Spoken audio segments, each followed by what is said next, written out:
പിതാവിൻ്റെയും പുത്രൻ്റെയും പരിശുദ്ധാത്മാവിൻ്റെയും നാമത്തിൽ ആമേൻ. എൻ്റെ പ്രിയപ്പെട്ടവരെ, ഇന്ന് ഓഗസ്റ്റ് 14 തീയതി വെള്ളിയാഴ്ച. അമ്മേ പരിശുദ്ധ അമ്മേ, അമ്മേ പരിശുദ്ധമേ, ദൈവമാതാവേ, കൃപാസനത്തിലൂടെ ഞങ്ങൾക്കും ഞങ്ങളുടെ ദേശത്തിനും അമ്മ മധ്യസ്ഥം തേടി തന്ന എല്ലാ അനുഗ്രഹങ്ങൾക്കും കൃപകൾക്കും ഞങ്ങളിപ്പോൾ ഹൃദയം നിറഞ്ഞ നന്ദി പറയുന്നു.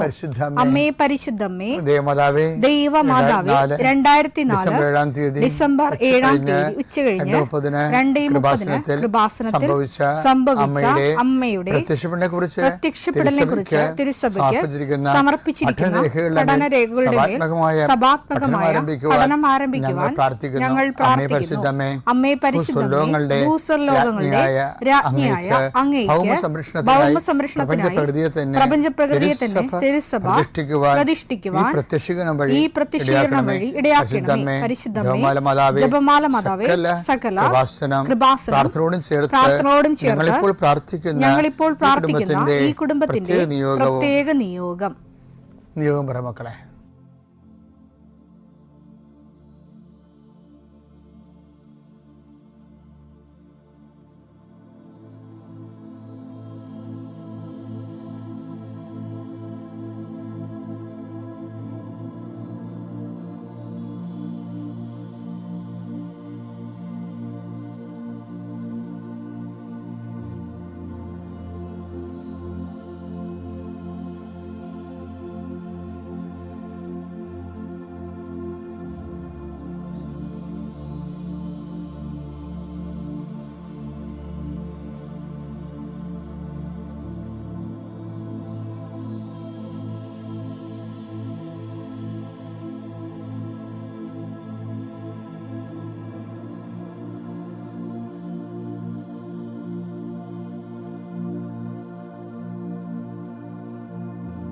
അമ്മയുടെ പ്രത്യക്ഷീകരണത്തിന്റെ ഈ അനുഗ്രഹവേളയിൽ ഞങ്ങൾക്ക് സാധിച്ചു തരുവാൻ കനിയണമേ. ആമേൻ. വിശ്വാസ പ്രമാണം. സർവശക്തനായ പിതാവും ആകാശത്തിന്റെയും ഭൂമിയുടെയും സൃഷ്ടാവുമായ ദൈവത്തിൽ ഞാൻ വിശ്വസിക്കുന്നു. അവിടുത്തെ ഏകപുത്രനും ഞങ്ങളുടെ കർത്താവുമായ ഈശോ മിശിഹായിലും ഞാൻ വിശ്വസിക്കുന്നു. ഈ പുത്രൻ പരിശുദ്ധാത്മാവിനാൽ ഗർഭസ്ഥനായി കന്യകാമറിയത്തിൽ നിന്ന് പിറന്ന് പൊന്തിയോസ് പീലാത്തോസിന്റെ കാലത്ത് പീഡകൾ സഹിച്ച് കുരിശിൽ തറയ്ക്കപ്പെട്ട് മരിച്ച് അടക്കപ്പെട്ട് പാതാളങ്ങളിൽ ഇറങ്ങി മരിച്ചവരുടെ ഇടയിൽ നിന്ന് 3-ാം നാൾ ഉയർത്ത് സ്വർഗത്തിലേക്ക് എഴുന്നള്ളി സർവശക്തിയുള്ള പിതാവായ ദൈവത്തിന്റെ വലതുഭാഗത്തിരിക്കുന്നു.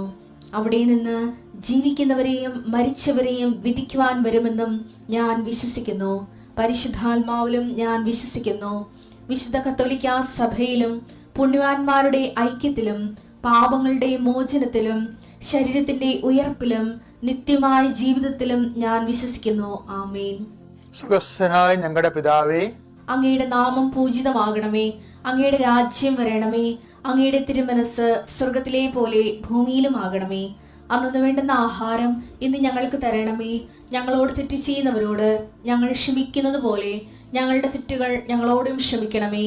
ഞങ്ങളെ പ്രലോഭനത്തിൽ ഉൾപ്പെടുത്തരുതേ, തിന്മയിൽ ഞങ്ങൾ രക്ഷിക്കണമേ. ആമേൻ. നന്മ നിറഞ്ഞ മറിയമേ, സ്വസ്തി. കർത്താവ് അങ്ങയുടെ കൂടെ സ്ത്രീകളിൽ അങ്ങ് അനുഗ്രഹിക്കപ്പെട്ടവളാകുന്നു. അങ്ങയുടെ ഉദരത്തിൻ ഫലമായി ഈശോ അനുഗ്രഹിക്കപ്പെട്ടവനാകുന്നു. പരിശുദ്ധ മറിയമേ, തമ്പുരാന്റെ അമ്മേ, പാപികളായ ഞങ്ങൾക്ക് വേണ്ടി ഇപ്പോഴും ഞങ്ങളുടെ മരണസമയത്തും തമ്പുരാനോട് അപേക്ഷിക്കണമേ. ആമേൻ. കർത്താവേ, നിന്റെ ഉന്നതമായ നാമത്തിന് സ്വസ്ഥം ചെയ്യും. കർത്താവേ, നിന്റെ വിശുദ്ധ പൗരോഹിത്യത്തെ മഹത്വപ്പെടുത്തണമേ. കർത്താവെ, സഭയിലുള്ള സാന്നിധ്യം പ്രകടമാക്കണം. 40 വർഷം ഞാൻ അർപ്പിച്ച കൃപാന്റെ യുഗതിയാൽ കൃപാസ്ഥാനത്താറെ ജീവനോടെ പ്രത്യക്ഷപ്പെട്ട മാതാവിന്റെ മാധ്യസ്ഥ രോഗികൾ, പീഡിതരെ, മാനസിക സംഘർഷം അനുഭവിക്കുന്നവരെ, ഡിപ്രഷൻ അനുഭവിക്കുന്നവരെ, മരുന്ന് കഴിച്ചിട്ട് ഉറക്കം മൂടുകയും ശരീരം തൂക്കം വെക്കുകയും ചെയ്യുന്നതല്ലാതെ പ്രത്യേകിച്ച് പ്രയോജനമൊന്നും ഇല്ലാതെ ഡിപ്രഷൻ കൊണ്ട് വേദനിച്ച് ജീവിക്കുന്ന ആൾക്കാരെ കർത്താവേ, നീ അവരെ തൊടണമെന്ന് പ്രാർത്ഥിക്കുന്നു. ഓട്ടിസം കുഞ്ഞുങ്ങളെ, ഹൈപ്പർ ആക്ടിവിറ്റി കുഞ്ഞുങ്ങൾ, അവിടെ മാതാപിതാക്കന്മാരെ മനസ്സ് കെട്ടുപോയവരെ, തകർച്ച സങ്കടം കൊണ്ട് അവർക്ക് ജീവിക്കാൻ പറ്റാത്തവർ, ജീവിക്കാൻ വേണ്ടി ജീവിതത്തോട് മൽപ്പിടുത്തം നടത്തുന്നവർ, മരുന്ന് കഴിച്ചിട്ടും രോഗം സുഖമാക്കാതെയും രോഗം പൊറുക്കാതെ ഇരിക്കുന്നവർ, എൻ്റെ കർത്താവിന് ഉന്നതമായ നാമത്തിൽ സഭയുടെ അധികാരത്തിൽ കുരിശിൻ്റെ അടയാളത്തിൽ ദൈവശക്തിയാൽ നിങ്ങൾക്ക് ദൈവസന്ധിപ്പും സൗഖ്യം ലഭിക്കട്ടെ. പിതാവും പുത്രനും പരിശുദ്ധാത്മാവുമായ സർവ്വേശ്വര എന്നേക്കും ആമേൻ. എൻ്റെ പ്രിയപ്പെട്ടവർ, ഈ നമ്മുടെ ഉത്കണ്ഠകളില്ലേ ആൾക്കാർക്ക്, ഈ ഉത്കണ്ഠയും കൃപയും തമ്മിൽ കുറേ ബന്ധമുണ്ട്. അപ്പോൾ നിങ്ങളവർക്ക് ഇതിന് ഒരു വലിയ പോസിറ്റീവായിട്ടുള്ള കാര്യം, പിന്നെ അതിന് നെഗറ്റീവായിട്ട് എന്താ ബന്ധം? ഇരുട്ടും രാത്രിയും പകലും തമ്മിൽ എന്താ ബന്ധം? ഉത്കണ്ഠയും കൃപയും തമ്മിൽ എന്താ ബന്ധം? ഉത്കണ്ഠയെക്കുറിച്ച് ഈശോ പറഞ്ഞത് മത്തായി 6:34, അതിനാൽ നാളെക്കുറിച്ച് നിങ്ങൾ ആകുലരാകരുത്, നാളത്തെ ദിനം തന്നെ അതിനെക്കുറിച്ച് ആകുലപ്പെട്ടുകൊള്ളും. ഓരോ ദിവസത്തിനും അതതിന്റെ ക്ലേശം മതി. അതിന്റെ ക്ലേശം. അപ്പൊ ഈ ഓരോ ദിവസത്തിനും ഓരോ ക്ലേശം ഉണ്ടാകുമ്പോൾ തന്നെ എന്നെ പോസിറ്റീവ് ആക്കേണ്ട എങ്ങനെയെന്ന് അറിയാവാ? അതിന് ഉപോത്ബലമായിട്ട് അതാത് ഓരോ പ്രഭാതത്തിലും അവന്റെ സ്നേഹം പുതിയതാണെന്നുള്ള വചനമുണ്ട്. കർത്താവിന്റെ സ്നേഹം ഒരിക്കലും അസ്തമിക്കുന്നില്ല. അവിടുത്തെ കാരുണ്യം അവസാനിക്കുന്നില്ല. ഓരോ പ്രഭാതത്തിലും അത് പുതിയതാണ്. അവിടുത്തെ വിശ്വസ്തത ഉന്നതമാണ്. ഇതിന്റെ വിഷയത്തിൽ നമ്മൾ ഇത് തമ്മിൽ കണക്ട് ചെയ്യണം. കാര്യം ഈശോ പറഞ്ഞാണ് ഓരോ പ്രഭാതത്തിലും ഓരോ ദിവസത്തിന് ചിലപ്പോൾ അതിൻ്റെതായിട്ടുള്ള വ്യസനങ്ങളും ക്ലേശങ്ങളും ഉണ്ടാവും. പക്ഷേ അപ്പോൾ ഓർക്കണം, ഓരോ പ്രഭാതത്തിലും കർത്താവിൻ്റെ പുതിയ സ്നേഹം കൂടി വരുന്നുണ്ട്. അപ്പോൾ നമ്മൾ എന്ത് ചെയ്യണം? ഉത്കണ്ഠകൾ ഉണ്ട്, പക്ഷേ അതേസമയം തന്നെ അതിനെ ഈ സ്നേഹം കൊണ്ട്, കർത്താവിൻ്റെ സ്നേഹം കൊണ്ടാണ് അതിനെ കൈകാര്യം ചെയ്യേണ്ടത്. നമ്മളെന്ത് ചെയ്യണം?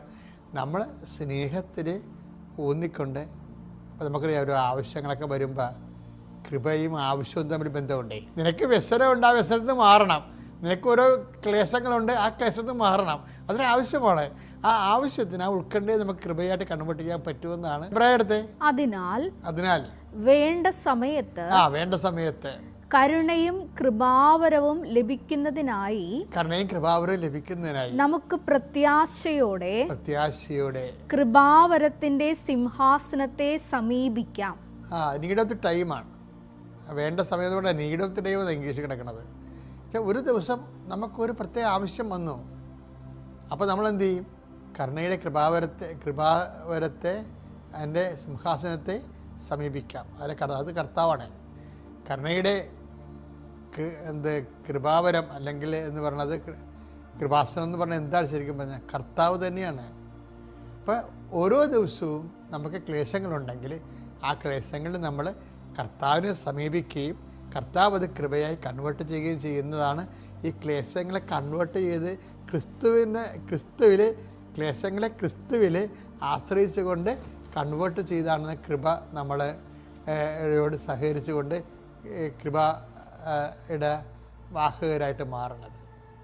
അപ്പം ഇത് തമ്മിലിങ്ങനെ കറക്റ്റ് ബന്ധമുണ്ട്. ശരിക്കും പറഞ്ഞാൽ ക്ലേശങ്ങളും കൃപയും തമ്മിൽ ബന്ധമുണ്ട്, ക്ലേശങ്ങളും ക്രിസ്തുവും തമ്മിൽ ബന്ധമുണ്ട്. ഇത് നമ്മൾ കൃപയിൽ വളരണത്, ഓരോ പ്രഭാതത്തിലും വളർന്ന് വരണത് ഈ ഒരു തന്ത്രം ഉപയോഗിച്ചുകൊണ്ടാണ്, മെക്കാനിക്സ് ഉപയോഗിച്ചുകൊണ്ടാണ്. പിതാവിൻ്റെയും പുത്രൻ്റെയും പരിശുദ്ധാത്മാവിൻ്റെ നാമത്തിൽ.